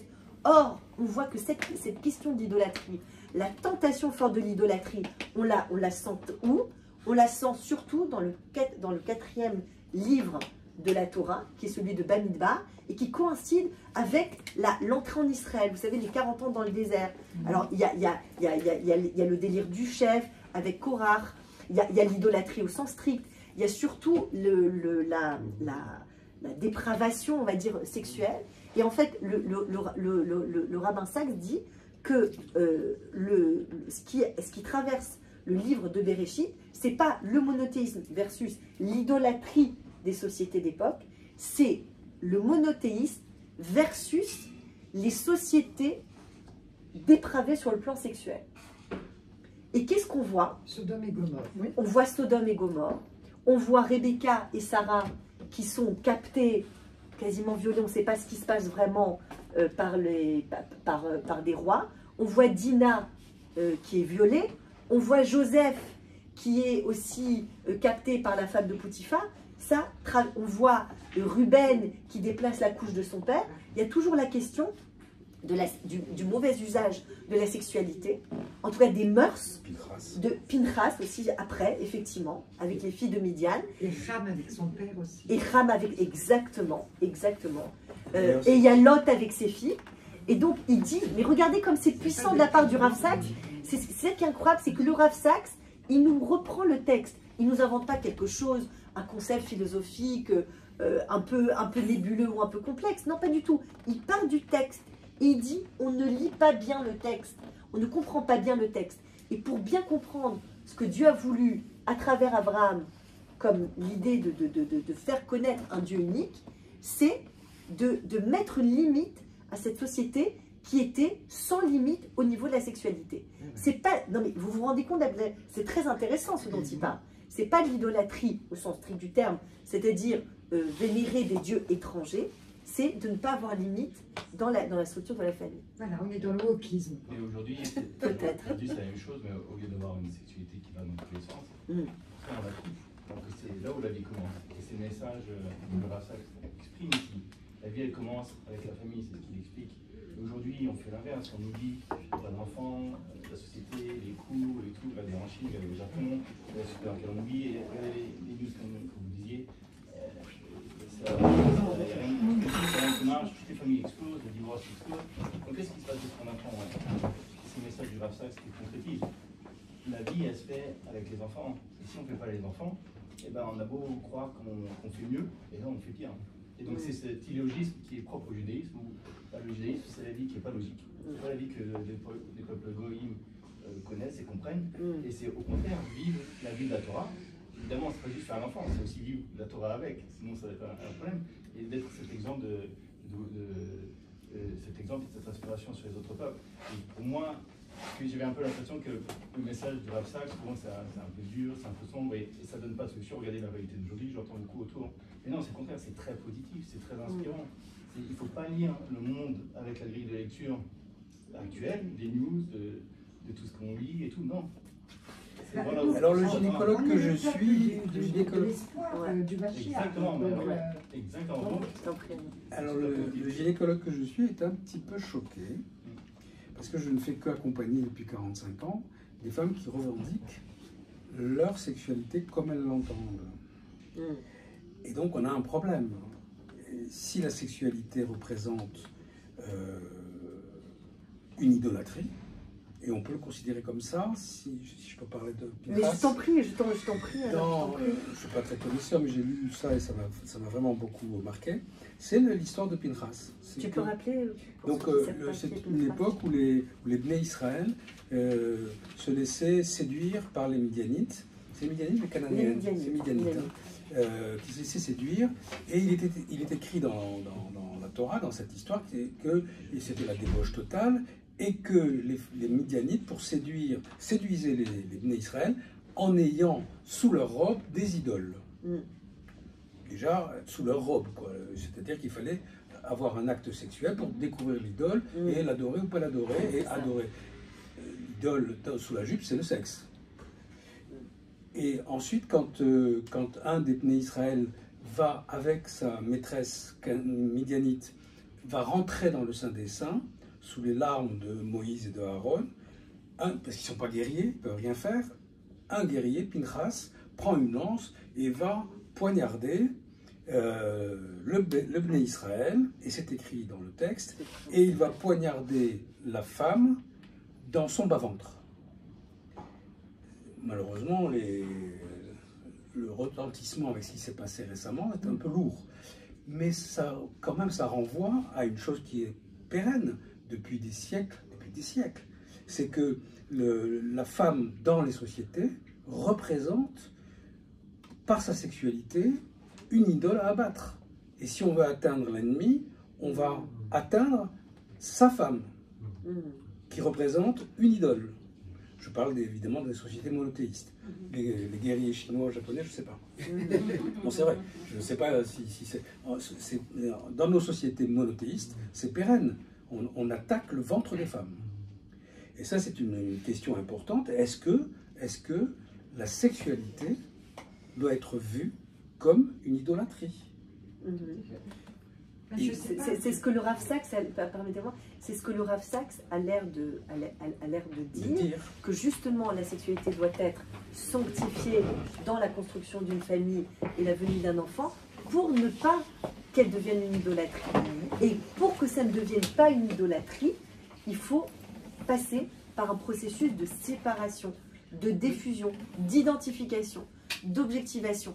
J'ai entendu, alors ça, avant de venir à la ligature d'Isaac, j'ai entendu une fois d'une dame, qui est pédiatre d'ailleurs, une magnifique explication qui aurait rendu jalouse Françoise Dolto, qui disait que, alors elle nous faisait un peu une histoire de ce que représentait l'enfant pendant des siècles en France. Elle nous disait que par exemple, les femmes, même de la noblesse, quand elles avaient des enfants, à peine elles avaient accouché, on emmaillotait le bébé, hop, on l'envoyait à la campagne, on l'envoyait sur une charrette avec d'autres enfants. S'il mourait en route, ben il mourait. Hein. S'il sautait par le... c'était pas très grave. Alors, il y a eu comme ça quelques autrices très connues, comme la marquise de Sévigné, qui montre son attachement énorme à sa fille, etc. Mais c'est très rare, comme vous disiez, monsieur. C'est très rare, très rare. Ou Victor Hugo, avec sa fille, avec Léopoldine. Ok, ou quand il parle la lettre d'un grand-père à ses petits-enfants. Ok, mais c'est assez circonscrit. C'est pas du tout général. Donc elle nous dit que c'est très récemment, c'est-à-dire que même pendant la Seconde Guerre mondiale, on savait que par exemple quand il y a eu des grands bombardements, comment on appelle ça, pas la débâcle, l'exode, en 1940, quand beaucoup de gens ont dû partir sur les routes, vous aviez eu beaucoup d'enfants abandonnés, beaucoup de bébés, des bébés qui se retrouvaient dans des orphelinats ou dans des pouponnières, et dans lesquelles les dames, les puéricultrices, ne donnaient pas d'amour à ces enfants. Elles effectuaient des gestes techniques, elles donnaient des biberons, et on a vu ça aussi dans les pays de l'Est, dans des orphelinats en Roumanie. Les enfants se laissaient mourir de manque d'amour et de toucher. Et que nous a dit cette pédiatre, c'était extraordinaire, et ça aussi, ça fait écho à la résilience puissante qui vibre actuellement en Israël depuis le 7 octobre, mais qui a toujours été là, mais qu'on voit de nos yeux de manière extrêmement nette. Elle nous dit que les sages-femmes sont des figures très importantes de la sortie d'Égypte. Il y avait 2 sages-femmes. Alors, on dit qu'il y avait Myriam et Yocheved, mais on dit qu'il y en avait 2 autres. Alors, soit on dit que c'était les noms égyptiens de Myriam et Yocheved, soit on dit que c'était 2 autres sages-femmes juives. Ces femmes-là s'appelaient Shifra et Poua. Est-ce que vous savez ce que ça veut dire, Shifra et Poua? Shifra, c'est une femme de ménage, non? Une esclave? Non. Comment on dit une femme de ménage en hébreu? Shifra? Alors, peut-être, je ne sais pas, ça je ne sais pas, mais en tout cas, elle dit que Poua, ça vient de P, ça veut dire parler la bouche, et Shifra, c'est l'échapper, c'est faire un câlin. Voilà. Mishpacha, exactement, merci Alain. Donc, elle dit ce qui est incroyable, c'est que ces sages-femmes qui accouchaient des bébés en Égypte, époque où il y avait un génocide de la moitié des enfants, puisque les enfants mâles étaient destinés à mourir dès la naissance. Eh bien, elle dit que nous dit le texte, qu'il faut lire juste in extenso, elle dit que ces enfants qui étaient condamnés à la mort, eh ben, on leur donnait, c'était des sujets, c'était pas des enfants complètement dilués dans le drame et le malheur, qui n'avaient pas d'existence, etc. C'est que même les quelques heures qu'ils avaient à vivre, elle leur parlait et elle les touchait. Elle dit que la Torah, elle nous donne les clés des besoins primaires d'un enfant, il y a 3000 ans, que la psychologie moderne n'a découvert qu'il y a un siècle. C'est assez extraordinaire. Et elle dit, alors, c'est peut-être un peu abusif, c'est peut-être mais tout de même, on se rend compte que même la figure de l'enfant, moi je sais, mes grands-mères, elles venaient de Pologne, de Lodz, de Varsovie, elles venaient, voilà, ou parfois elles étaient nées dans des petits shtetl, et elles me disaient toutes les deux que même le fils du puiseur d'eau, du tailleur, ou vraiment qui vivait dans des conditions parfois très difficiles, dans une petite bicoque ou dans une pièce, etc., tout le monde avait un accès à l'éducation. C'est-à-dire qu'un enfant de 3 ans, il savait lire et écrire. Il allait au Cheder. Donc elle disait cette vision de l'enfant, ce fait d'avoir un enfant qui n'est pas un objet mais qui est un sujet, d'où on le tire de la ligature d'Isaac. Et donc le Rav Sacks, il dit que ce que Dieu fait en demandant à Abraham de lui offrir son fils, c'est pas un sacrifice d'enfant, quelque chose de totalement différent. Écoutez, c'est incroyable. Il voulait qu'Abraham renonce à être le propriétaire de son fils, comme Ève avait souhaité être la propriétaire de son fils et lui avait transmis une sorte de délire de toute puissance. Il voulait établir un principe intangible de la loi juive. Les enfants ne sont pas la propriété de leurs parents. C'est la raison pour laquelle 3 des 4 matriarches, comme disait Alain, sauf Léa, se sont retrouvés incapables de concevoir autrement que par un miracle. La Torah veut que nous sachions que les enfants qu'elle portait étaient les enfants de Dieu, plutôt que la conséquence naturelle d'un processus biologique. La preuve la plus évidente de cette interprétation est donc apportée par la naissance de ce tout premier enfant, Kaniti, qui était donc un échec. Et il convoque là Sigmund Freud, qui dit que l'un des moteurs principaux, selon Freud, qui est assez contesté actuellement, mais de l'identité humaine, c'est le complexe d'Oedipe, le conflit entre le père et le fils. Et le Rav Sacks dit qu'en créant un espace moral entre le père et le fils, le judaïsme propose une résolution non tragique de cette tension inhérente à la constitution de la famille. Et il dit que si Freud s'était inspiré de la Torah pour sa psychologie, plutôt que du mythe grec d'Oedipe, il serait parvenu à une conception beaucoup plus encourageante et positive de la condition humaine. Je peux juste défendre un petit peu, mais je ne suis pas compétent pour ça. Je t'en prie. Mais Freud, en tant que psychanalyste, neurologue psychanalyste, il constatait la chose. Il constatait les troubles liés à ces conflits de la séparation entre le garçon et son père. Rav Sacks et l'histoire que tu racontes procède par anticipation. Il faudrait qu'il y ait une séparation morale pour que tout se passe bien. Mais Freud, lui, constatait que ça ne se passait pas comme ça. Moi, je peux juste rajouter une petite chose, c'est qu'il y a une évolution aussi dans la construction du mariage. Avant, c'était des mariages arrangés. Dans la société moderne, ce sont des mariages d'amour. Oui. Donc l'amour, il s'impose déjà d'emblée, déjà au niveau du couple. Donc l'enfant est désiré, l'enfant est aimé parce qu'il est le fruit de ce couple-là. Alors qu'avant, c'est vrai que l'absence d'amour venait aussi du fait que les femmes subissaient un peu leur mariage et que... Les hommes aussi. Et les hommes aussi. Non, mais oui. C'est arrangé, donc pas envie non plus. Exactement. Et donc l'amour n'était pas présent déjà en amont, au départ. Donc ça, la société aussi a évolué de ce point de vue-là. Juste par rapport aux parents, Pardon ? Juste par rapport au rôle des parents, je pense que c'est important de dire que le Rav Sacks, il dit qu'il faut laisser les enfants détachés, mais c'est pas laisser un vide pour un vide. Il explique depuis une semaine très clairement que le rôle des parents, ce sont des rôles de protecteurs. Il y a vraiment un autre enjeu. D'accord, il appartient à lui et on peut pas. Il explique qu'on ne peut pas imposer à un enfant de faire ceci. Tu seras footballeur, tu seras docteur, tu seras avocat. Il essaye d'expliquer il faut se détacher de l'enfant. C'est un être à lui-même. Il explique très très bien avec ses propres mots. Je vous invite à lire ou à l'écouter. Mais par contre, le parent est le protecteur. Donc c'est pas juste se détacher pour se détacher et laisser un vide. Et qui peut être démoralisant, c'est pour bien définir le rôle de protecteur, d'accompagnateur, de faire cette symbiose entre la notion de ne pas poursuivre l'idée de l'appartenance, évidemment qu'elle se poursuit par la nécessité, quand on a un enfant, de l'accompagner. Il ne m'appartient pas, mais je dois l'accompagner dans ce qu'il est. C'est ça l'enseignement moderne aussi. Aujourd'hui, c'est aussi comme ça. C'est-à-dire qu'on ne va pas imposer à un enfant une nature qu'il n'a pas, il faut l'accompagner dans ce qu'il est. On parle des enfants, mais en fait, il y a plusieurs moments dans la vie de l'enfant.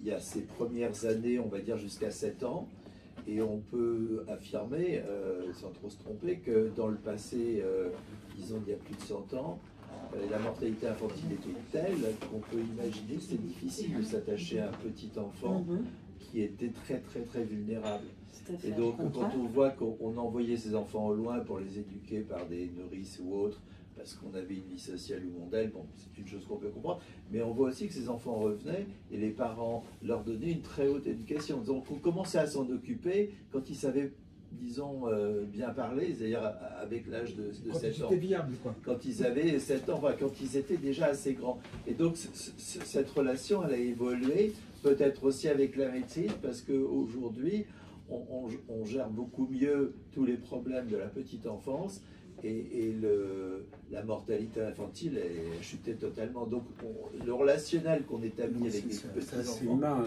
ce qui est rare, on s'y attache, ce qui est très fréquent, on s'y attache moins. C'est assez humain, c'est quand on a 10 enfants, on a moins d'attachement pour chacun d'entre eux que quand on a 2 enfants. Donc il y a quelque chose de naturel dans ça, tristement naturel, mais c'est un peu comme ça.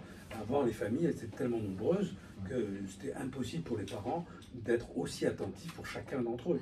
Attentif ou attaché, c'est pas pareil. L'amour pour 10 enfants, c'est possible. Je disais attentif. Ça dépend si le père ou la mère. Je disais attentif, pas dit d'amour. Il faudra faire peut-être une définition. Oui, moi j'ai une lecture du sacrifice d'Isaac complètement différente de celle que vous faites. Moi je trouve que c'est l'acte fondateur de la limite de l'amour à Dieu. C'est-à-dire que Dieu ordonne, et la limite également d'Abraham, c'est-à-dire il lui impose un choix qu'il n'aurait jamais dû lui imposer, et Abraham en fait s'exécute. C'est-à-dire le fait que Dieu arrête son geste, à mon avis, c'est tout à fait secondaire, parce que en psychanalyse, encore une fois, là, l'intention y est complètement. Donc en fait, toute notre culture est fondée sur un parricide. Et ça nous montre à quel point il faut se méfier également dans notre culture. Moi, c'est comme ça que je vois. De tuer le père, de cette vision. Non, c'est le père qui tue le fils. Non, c'est ce que vous dites, c'est un infanticide. Oui. Pardon, c'est l'infanticide. Voilà, c'est un lapsus en plus. Voilà. En plus, j'ai fait un lapsus. Mais c'est vrai, voilà, c'est un infanticide.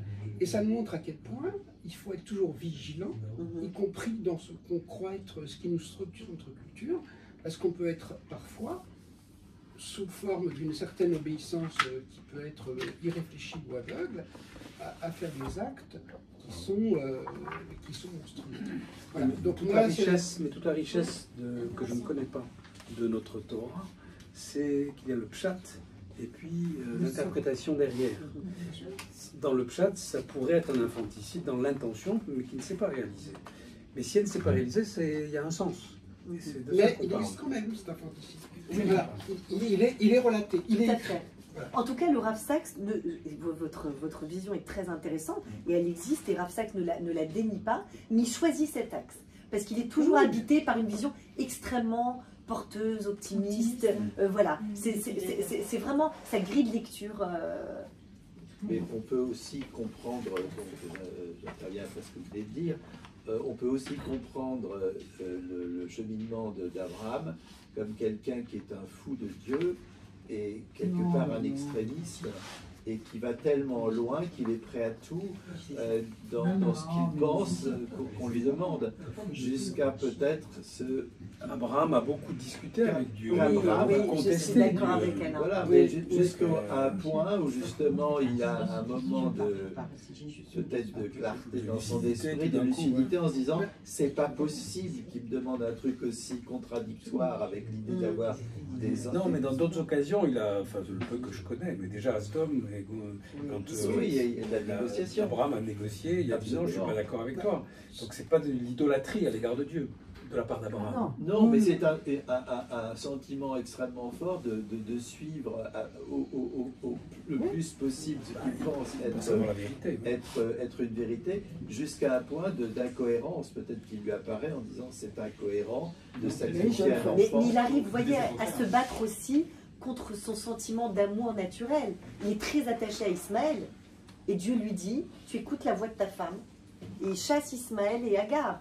Ça aussi c'est un acte qui pose beaucoup de questions, d'autant plus qu'il est intégré dans la fila de Rosh Hashanah. Il chasse un fils qu'il aime il aime son fils. Donc, ce qui est très intéressant, c'est qu'effectivement, la beauté de ce texte, comment on dit, l'aspect polymorphe du texte, il a plusieurs visages. Ça, le Rav Sachs nous en rend bien la puissance. Et que nous dit-il, pour terminer, parce que l'heure tourne, et c'est passionnant, on pourrait rester encore des heures.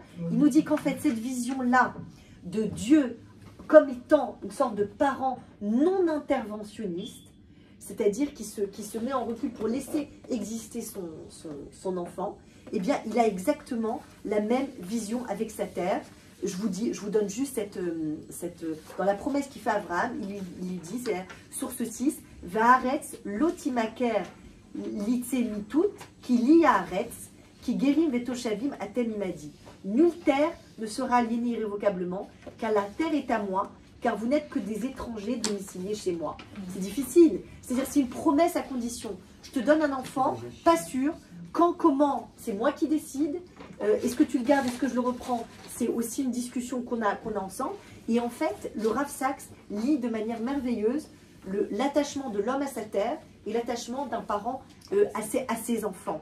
Il dit que ces promesses si structurelles, c'est-à-dire qu'il lie notre lien avec Dieu, qu'il y a un lien d'amour, et c'est pour ça qu'il cite le prophète Isaïe, il dit que les montagnes chancellent, c'est un texte très poétique, c'est la source 1, que les collines s'ébranlent, ma tendresse pour toi ne chancellera pas, dit celui qui t'aime l'Éternel. Amar Meracha Mecha Hashem.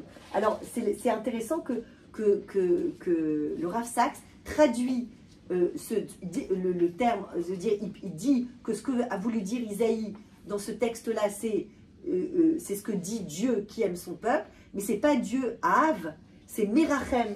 Encore, c'est la miséricorde liée à la matrice de la femme. C'est très intéressant. Donc vous voyez ce paradoxe que nous met en lumière le Rav Sachs, et c'est cette conclusion que je voudrais faire avant de te laisser vraiment le mot de la fin, Alain, c'est qu'il nous donne une vision de l'amour extrêmement puissante, mais aussi en même temps extrêmement complexe, parce qu'elle nous demande à la fois d'être très attachés et à la fois d'avoir une distance, comme une promesse qui peut se réaliser ou ne pas se réaliser. Et c'est là-dessus que j'interroge le gynécologue que tu es, Alain, c'est qu'aujourd'hui, on a une vision, merci, au revoir, on a une vision de l'enfant qui apparaît, on a une vision très nette, surtout dans nos sociétés occidentales où le risque, on n'est pas dans des pays où le danger de perdre un enfant, il y a de la malnutrition, ou des problèmes de médicaments, où on sait qu'on peut perdre un enfant, on a une vision très nette de la vie qu'on souhaite avoir, c'est-à-dire qu'on a un désir,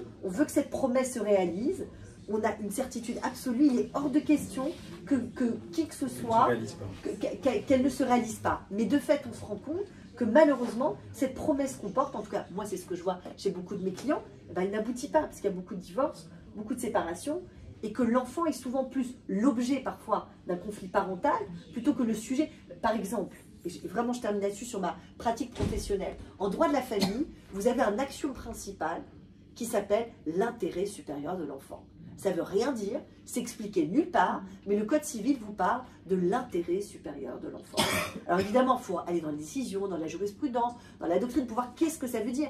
Mais c'est une expression dont s'empare chaque magistrat, il a ce qu'on appelle, il en fait une libre appréciation.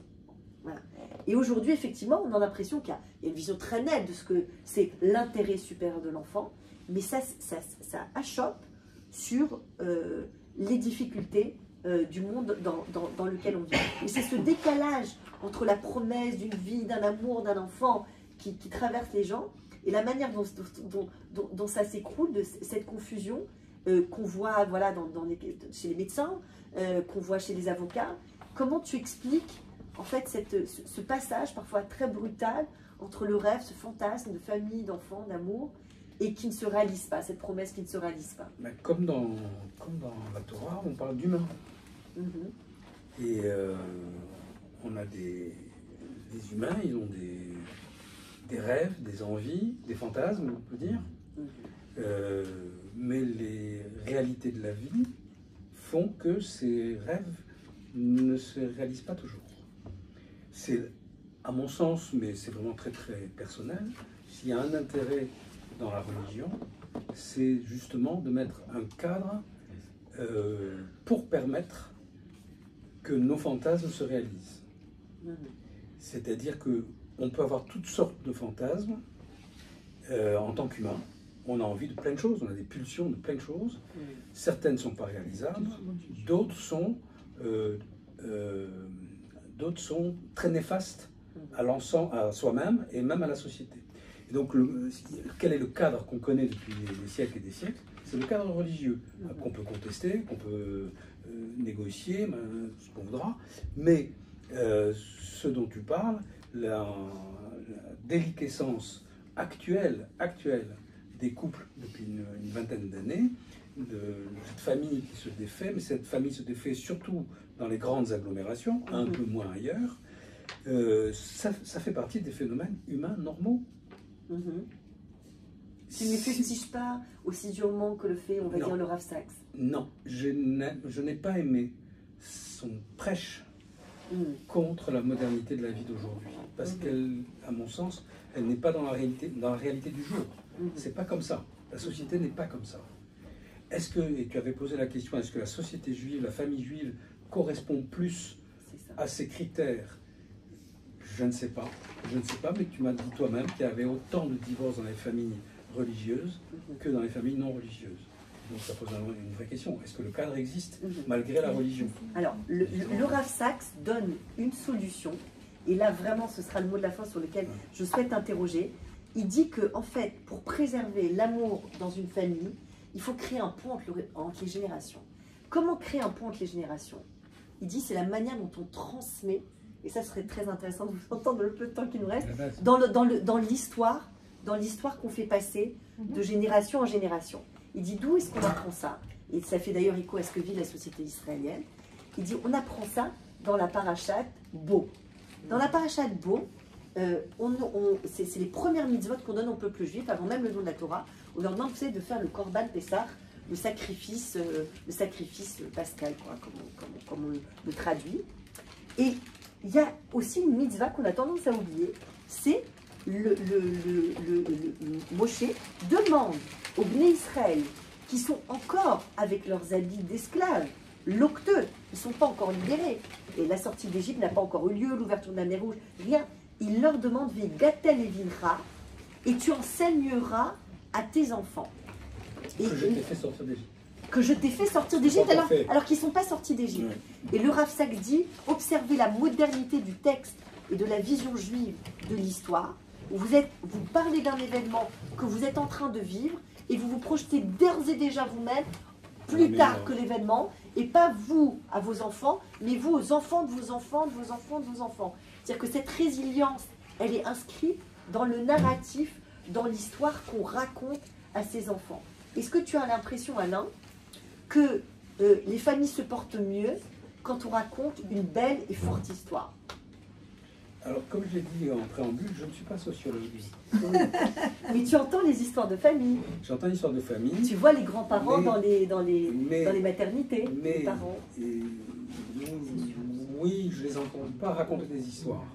Mais par contre, effectivement, ce qui est sûr, c'est par contre, j'entends les enfants parler de leurs grands-parents.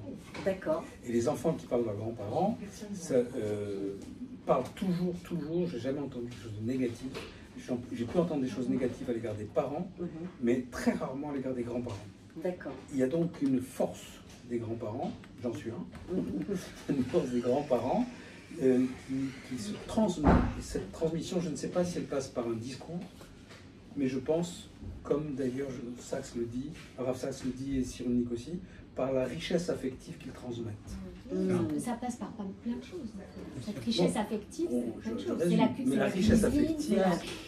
La culture, c'est l'amour qui est donné, mais cette richesse affective, elle est au-delà du discours, au-delà d'une parole. Il y a un élan. Tout à l'heure, c'est le câlin. Alors, j'ai une petite remarque, mais pas sympathique. Pas sympathique, c'est que l'étymologie de famille, c'est du latin, ça veut dire esclave, maison des esclaves. Ah bon? Ah oui, d'accord. Et l'échapper, ça veut dire asservir. Asservir, ah ouais. Échapper, qui est la racine de mishpacha. Mishpacha, ok. Juste ça, voilà, c'est pas une conclusion, mais c'était... Mais en tout cas, le Rav Sachs, dit précisément que ça passe par le narratif. Ça passe par le fait de raconter une histoire, comme on raconte le soir de Pessah, et que la transmission passe par ce... L'histoire, on peut la mettre sur beaucoup de choses. Moi, je raconte une petite anecdote, parce que c'est rigolo. Ma mère faisait des gâteaux aux enfants. Des pépites de... la cuisine. Mais oui, la cuisine, je trouve que surtout dans notre communauté, c'est hyper important. Et mes enfants avaient ces gâteaux-là aux pépites de chocolat. Moi, je fais la même chose avec mes petits-enfants. Et c'est la fête. Quand j'arrive avec la boîte de gâteaux, mais c'est la fête. Ce sont des moments particuliers qui n'existent pas avec les parents.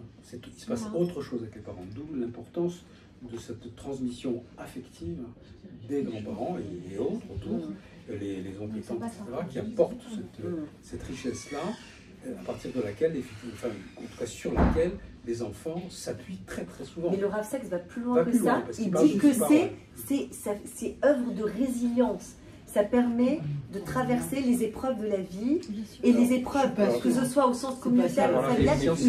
Il dit non, c'est pas ça. La résilience, c'est quand il y a eu un traumatisme. C'est comment on réagit au traumatisme. Alors, mais c'est pas en anticipant. C'est le retour à l'état d'origine. C'est le retour à l'état d'origine après un traumatisme.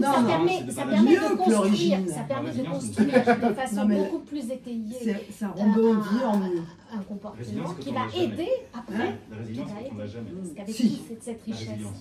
Oui, on en a, pourquoi? Oui, j'ai dit, la résilience, ça veut dire on ne lâche jamais. C'est pas une fois, c'est qu'on continue. Après, une fois qu'on... Mais et quand on n'a pas de grands-parents, alors, puisque vous dites que... Qu'est-ce qui se passe? C'est très intéressant ce que vous dites, c'est que effectivement, si on prend comme axe fondamental pour le bien-être des enfants, qui est cette richesse affective, qui passe par des textes ou pas, par n'importe quoi, mais une richesse affective qui est transmise, s'il n'y a pas de grands-parents, c'est la responsabilité des parents de faire ça. Ou de la famille autour, ça peut être autre chose, ou des amis. Alors aujourd'hui, dans la société d'aujourd'hui, il y a ce qu'on appelle la famille nucléaire en sociologie, c'est-à-dire le père, la mère et les enfants, les personnes d'autres autour. Dans la famille nucléaire, aujourd'hui, les amis jouent un rôle. Les amis autour jouent aussi un rôle de réseau familial, de niveau familial, même si ce n'est pas la famille. Donc, peu importe comment ça se passe, si on entoure l'enfant d'une richesse affective, ça veut dire quoi une richesse affective? Ça veut dire ce qu'on a dit tout à l'heure, c'est qu'on ne va pas dire à un enfant je t'aime parce que tu es mon enfant, on va l'accompagner dans ce qui lui va bien, dans ce qui lui convient. On l'accompagne.